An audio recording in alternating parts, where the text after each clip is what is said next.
Hey everyone, and welcome to episode 17 of The Meeting Place. This week's guest is Kevin Turingan, and Kevin is with me now. Kevin, how are you doing today? Hello, Jonathan. I'm all good. How are you? I am fantastic. So we should preface this by pointing out that you and I know each other because we meet every week because you are actually working as a work-study student on my program right now. So we have a bit of a relationship. And we're going to talk about your work-study job, and you can be as honest and open as you want about what the role's been like. But we will get to that in a little bit. So I just want to start off and we'll talk about your academics a little bit, as your journey, as you were kind of telling me before we started recording here, has been somewhat wildly different from what other people might have experienced. So right now you are majoring in sociology and minoring in applied stats and psych. And you're going into your fifth year doing that. But how did your academic journey at university start? It was actually a rough one. I actually went to Ryerson my first year, and that was back in 2015, I think. And what happened was I went to Ryerson for 3 days. That was my first year experience of university, 3 days of school. I had to drop out because I ended up getting a medical condition. And because of that, I took a year off. And I didn't think I'd actually get into U of T. So I was kind of scared. I'm like, oh man, do I really have to go back to Ryerson? Because I'm not really a downtown person. And I applied to U of T, and I was so shook that I got in. And I'm now in my fourth year at University of Toronto. Or fifth year, actually. Fifth year. Yeah. I always have to remember that. Yeah. So I get that's got to be a kind of crazy, right? On top of whatever you're going through medically, you thought you were ready to go and start school. And then I guess you had to reapply again the next year. Yeah. Is that right? And I was close to not getting in because they were looking for my Ryerson transcripts. And I think I had to go through a 3-month process of trying to tell U of T, hey, I don't have a transcript. I was just there for 3 days. Can you please accept me? Okay. Was it 3 days of classes or orientation? 3 days of classes, yeah. Okay. And and so you made the switch to UTSC. And so how did you end up picking those programs that you're majoring and minoring in? Because Soc and applied stats and psych, there's some similarities between a few of them, but applied stats seems a little bit on the outside of those two. I mean, at least for me, I'm not really a stats guy. And so How did that end up being what you decided to go into? Well, when I actually got accepted into UTSC, I was accepted for the management program. So I actually was a management student for 2 years. And some of the courses were pretty terrifying, and it was very hard for me to do well. So what ended up happening was the 2 years was probably I'd say the worst, but also rough years for me, because I was still trying to figure out, is management really for me? I'm having troubles with my GPA. Is this something that I'm actually going to make use of in the future? And so what I realized was after the 2 years, I finally found my calling. I kind of really liked human resource. And I realized that instead of paying $20,000 for human resource, I could pay $10,000 for sociology. So I made the switch of majoring in sociology. And I was actually a minor in stats and economics just to keep the business side. But econ was kind of hitting my GPA a little bit. So I had to drop that. And since sociology and psychology are kind of the same, I chose to minor in psych and keep the stats minor. Okay. So yeah, that's a crazy experience to go from one university to another and then very much switch out of a program that is, I think, seen as a very highly competitive program, and you decided to find a way to still get what you wanted out of the program, but save quite a bit of money in the process. So good for you for figuring that out. And so now you shared with me before we got into this too, that you wanted to talk about how, because of that medical condition, you were kind of briefly mentioning that you're registered with accessibility. And so you were willing to kind of share what that experience has been like, which I think is great, because I think there's probably a stigma that some people don't want to be registered with accessibility, even if it would help them. And so can you kind of talk about that experience getting registered with them and what the benefits have been for you? So with accessibility, I find it like really helpful for me because with my condition, I was diagnosed with what's called eosinophilic gastroenteritis. So funny, the first time the doctor actually told me that was my condition, he looked at me, he's like, damn, you are a knowing patient. It took 4 months for me to find a diagnosis for you. You're very special to your mom, but now you're special to the world. So I was diagnosed with a 1 in a million condition. So it's pretty rare. And what it is, I get a chronic stomach illness. So I get chronic stomach pain, which affects like my stomach and my like lungs area. So sometimes like when I'm studying or like in class, I could have like really major stomach pain on the left side, or I won't be able to breathe. And with that, I have to like instantly leave, or like I have to find somewhere where I can like get some fresh air and just take a rest, because I've noticed that stress and like loss of sleep and all these things deeply impacts like my studies. And how accessibility comes into hand is like it helps me because they give me like extra time with my exams, or they extend my deadlines with assignments easier, because I know there's a process you have to do to like get those extensions. But with accessibility, it's like kind of you're cutting in line kind of thing. They're more so there for you so that it helps you personally, and that you're more able to like study well. And that's why like I really like accessibility, because it helps me get in my groove, because it's actually like with accessibility students, even students that aren't in accessibility, it's hard to study and it's hard to do well with your education, because let's all admit, university is not easy. It's hard. And you have to have a groove on what you're doing. So like with me, accessibility really helps me because it helps me like succeed. And my advice to like students is, if you have a condition or if you even qualify for accessibility, go for it. Like there's nothing wrong with being an accessibility student because it benefits you in the long term. Like there's grades that you need, but because you're scared of like asking for an extension, you're missing out on all these things. And it's like my own stigma, which I feel like other students are going through, is I feel that as a student, I'm okay. I really don't need accessibility. And that's why sometimes I feel that I shouldn't even ask for these opportunities or like make use of it, because it's like, oh, other people are in worse conditions and scenarios like me. Like I'm not as bad as them, that they should just take up these spots. They should have these benefits and not me, kind of thing, because I don't want to take it away from them.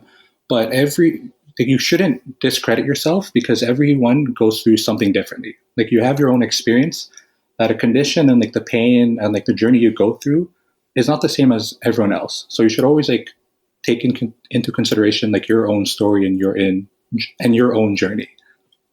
So I totally hear what you're saying and hear the benefit of it. And because the value there is not that, you can do the academic work, but all of a sudden, if you get a pain that you can't control because of an illness and you're in the middle of an exam or something like that, it's like, that's, what are you going to do? That's not your fault that that's happening. And you shouldn't suffer academically because you can do the work. It's just a problem at that very moment. And so, I like what you're saying about like, sometimes you don't even think you should be registered, or you're like taking advantage of it. Like, but that's what those things are there for, right? It's not that people all the time are necessarily struggling. It's that like some of the time you're going to struggle because of something you can't control, right? So I totally understand the benefit and the value of being registered there. And I really appreciate that you were willing to share that too, because I think what we were kind of talking about, the like stigma that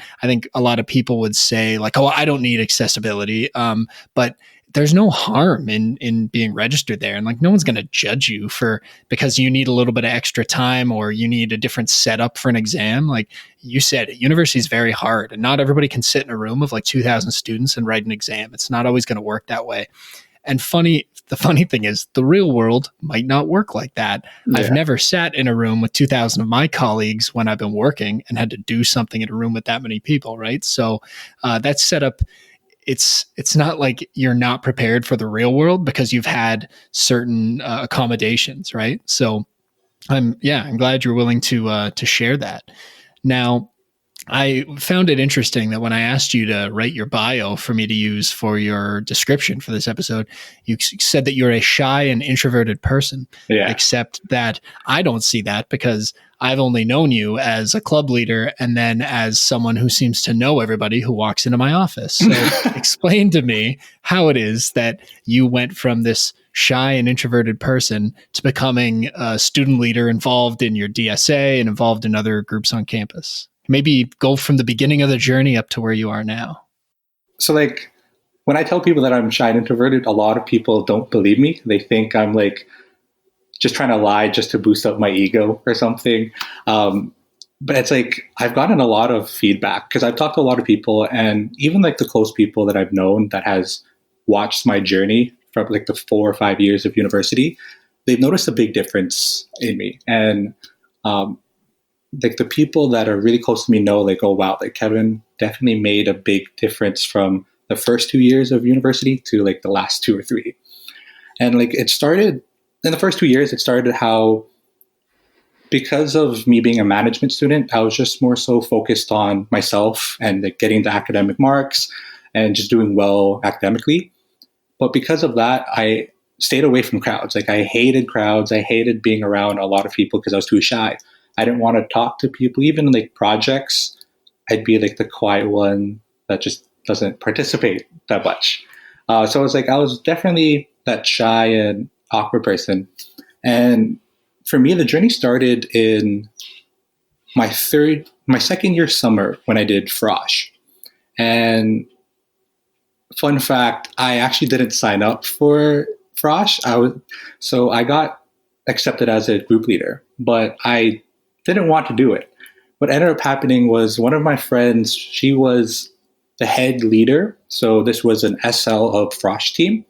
And she actually forced me to show up. So the first training, I didn't show up.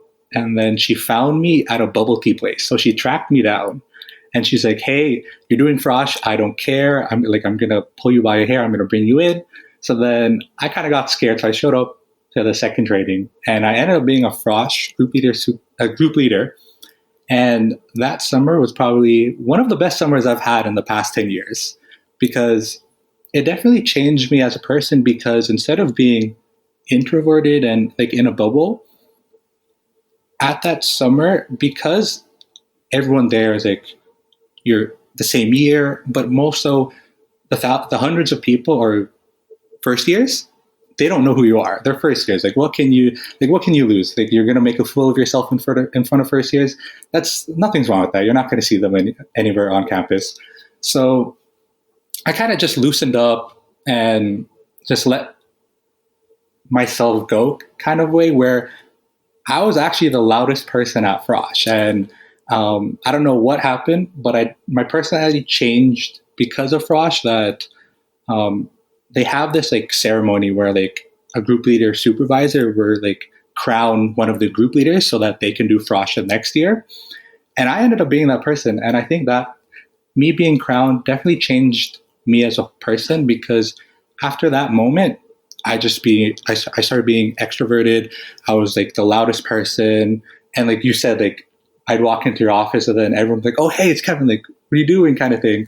I started to know like everyone on campus. And I think that's like a great thing, because in your uni career, academics are definitely the best, should be your number one topic. Well, not topic, focus. You should focus on your studies, but it's like, why not enjoy the journey in doing well kind of thing? It's like these 4 years are going to be the 4 years that make or break your future. And if you're not going to have a strong support system by your side, or the people that can give you happiness or you can depend on, then you're just going to have like not a miserable, like a hard uni career kind of say. Yeah, I think the way that I kind of phrase that is like, you might as well take advantage of all the extra opportunities that exist around you while you're here studying. And I, I think I disagree on the fact that it will make or break you, because I've seen people come back and change career paths by going back to school later, Yeah. But I definitely understand. I also think that's an age difference between you and me. And I think a lot of people your age probably do feel that, like, because the resources and time you're committing, it's like 20% of your life by the time you're done university have you spent at university, or 16%, whatever it is. Yeah. So and the money that you were talking about earlier on, right? Like, oh yeah, so it's a huge commitment at that point in your life. But I think a few years down the line, like, people go back to school, and people change careers. And so there's a lot of people that, maybe university wasn't a great experience for them, and then they still, like, everything turns out okay. However, to get back to your point about like all the things around you, taking advantage of them, I 100% agree with that, because for most people, because I was only speaking about a small amount of people, for most people, university is that last place where they will be in an environment where everyone around them is choosing to engage and learn new things. And so you might as well learn with those people and from those people while you're there. And I think what you can probably attest to is that so many of the experiences you have are like, they build skill sets that maybe you didn't even know you needed or wanted or were interested in, but they're fun also. And so it's really like, there's no downside to doing that, as long as you can figure out how to manage your time well between school and extracurriculars. Is that kind of what your experience was like? Yeah, like, I'm so thankful you corrected me, because that was the wrong choice of words. So that, like, what you're saying is like, it definitely makes sense, and it's what I went through. And I think this is what a lot of first years and students in university right now are going through, is that I noticed that the one thing that definitely changed me as a person is confidence. And why I was like shy was I was always scared of what people would say about me or what they would think. And in retrospect, they don't really care what you're saying or thinking. It's just all in your head. But it's like, you can't really, it's something that you will have to face yourself, because that's the comfortability of your own skin, kind of say. And I noticed, like, after like all these Frosh stuff, these work opportunities, the work studies and the DSAs, the one thing that I definitely got out of like the last 3 years of university that I am really grateful for is definitely the confidence that I have in myself. Because when I walk through campus, I don't really have to care about what people are saying about me anymore. Like, I'm not that scared where I'm trapped in my own bubble. I'm now more confident that I'm going to do whatever I want. I don't see anything as in my way. Like, I can achieve it, and I'm going to work my way to get what I want, kind of say. Yeah, no, that's a great attitude to have. And I hope I didn't mishear what you were saying earlier when I was, saying that it's not make or break. Maybe I misheard you. Maybe I didn't say it that way. But I did say it, but it was definitely a wrong choice of words, because I was like, oh no, I don't want to mess up and say something, but I ended up saying that. Well, don't worry. We could edit all this out, but I'm not going to do that. People need to know that even in situations like this, nothing's perfect, right? Yeah. And besides, little mistakes don't really affect anything in the long run, too, which is, I think, something worth pointing out, especially to students when, like, I do agree that I think people feel that pressure, right? It's like, it's so important what you're doing right now that, like, there's just this pressure that builds up. And I fully agree, because I remember being in university too, and like crying on the phone with my parents because things weren't going the way I thought they were going to go. But like, it all works out, like, as long as you just keep pushing through, like, maybe you're not going to get the amazing GPA you wanted, but you'll graduate, you'll get your degree, you'll go get a job, and maybe you won't like the first job you have or the second, but maybe the third job will be the job that like really sticks, and then you'll be really happy about the path that brought you to that point, you know? So I also realized that I lied at the beginning when I said I should provide context and point out that we know each other, because it turns out I don't know you at all. I didn't know about a lot of this stuff you're talking about. This is like a whole learning experience for me. So the thing I'm most curious to ask about, because you had mentioned when you mentioned that you were like shy, and I don't know if you said you didn't want to be in crowds, or like, I forget, you said something that made me really shocked, that to find out that you then ended up as one of the street team coordinators for SCSU, because my understanding of that position is that you're out there promoting things to people on campus. Is that right? Yeah, like you're the marketing kind of side of the union. Yeah. And are you actually like out there like handing out flyers and talking to people and promoting the events? Yeah, you actually have to. So I remember going out once a day for like at least an hour or two, and you'd hand out flyers to students. They're like, hey, like even if they're just walking, you have to kind of like bother them, like, hey, sorry for bothering, but we have an event coming up today, so like show up and stuff. So like for someone, and isn't that like an introvert's worst nightmare to have someone do that to you? Yes, because and instead you're the guy doing it to people now. Yeah, it was definitely like a struggle for me, because me before, I would never do it. I'd probably quit the job and I'm like, yeah, it's just not for me. But for me now, I just had to like kind of suck up and go for like, you know what? What's wrong with it? Like, this is what you're getting paid for. You're meeting new people. Why not? Like, if they end up liking the event, then hey, like it works out both ways. That's a good attitude to have. And I like the whole like, well, you're getting paid for it part of that, because that's how I think a lot of people feel about a lot of jobs they do, right? And so, when it comes down to it, it's like, well, you know, money's good, so I like money, and because money doesn't buy happiness, but money facilitates the stability that lets you be happy, I would say. And so, that's a good attitude to have, because sometimes everybody's got to have crappy jobs they don't like too, in order to, you know, and just to know that you need to make money, but you got to have a crappy job to know you don't want that job. So work hard to get something else. And this is not any sort of insight into me not liking my job or anything. I had jobs when I was your age that I was like, yeah, I don't want to do this forever. I better work hard so I can do something else. So, okay. So you're the street team coordinator, and then how did you end up getting involved in your departmental student association? Because I'm pretty sure that's like, we had interactions through orientation, but I have this with a lot of students where I can't pinpoint like how we met or when we met. I just know you from a couple different things. And one of them I know is from your departmental student association, the Students of Sociology. So how did you end up getting involved in that group? So I actually never planned on joining the Department Students Association.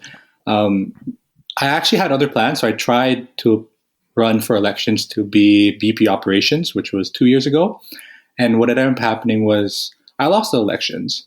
I think the big key to that is you're always going to go through losses and failures in life.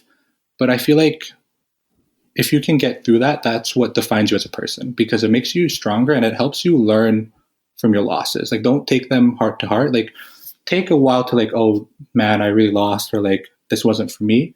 But like, don't give up. Like, keep on working, because there's other better things out there for you. You're probably meant for something even better than what you planned on doing. So immediately when I lost, I was kind of like sad. I'm like, oh, I don't know if I want to be a part of like school stuff anymore. But then one of my friends that was actually on the Department Student Association reached out to me, and she's like, hey, I'm graduating this year and I know no one's going for my position. I think you'd be a great fit for it. So if you don't want it, it's okay, but show up to the AGM, go to the elections, try it out. Who knows, you might actually end up liking it. So I showed up there and I thought I was underprepared, but experience-wise, I ended up being overexperienced for the position.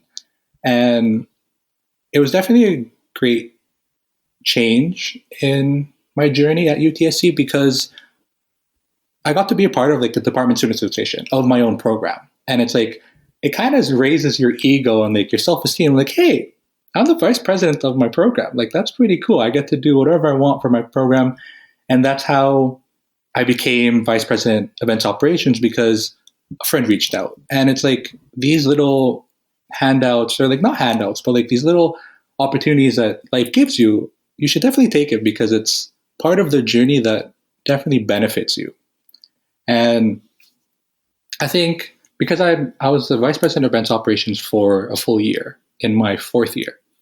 And it definitely was a great experience because I got to host events that students wanted. So they'd always be like, hey, Kevin, we need more connections with like opportunities for sociology.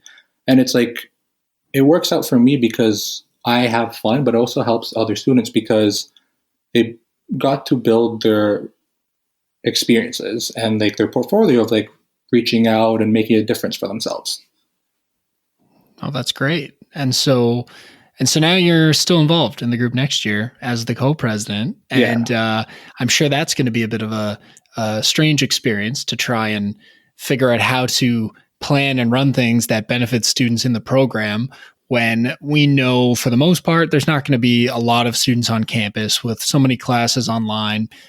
Even if there is availability to have events on campus, I don't see a lot of students coming in for a large number of events. I think there'll be some maybe, but probably not a lot. And so let's kind of talk now about the COVID-19 experience for you, because I know it's been different for you. As you told me at one point, you didn't leave your house for quite a long time because of your medical condition. And so between that and taking on a work-study role in the club's office and having to do that role totally online and not in person at all, what has the whole COVID-19 experience looked like for you? Because it's certainly been something, I think. Yeah, I know a lot of students, and probably even you, Jonathan, can agree to this.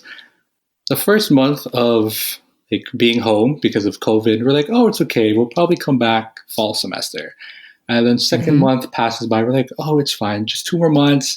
We'll come back to fall semester. Everything will be in person. We'll be okay.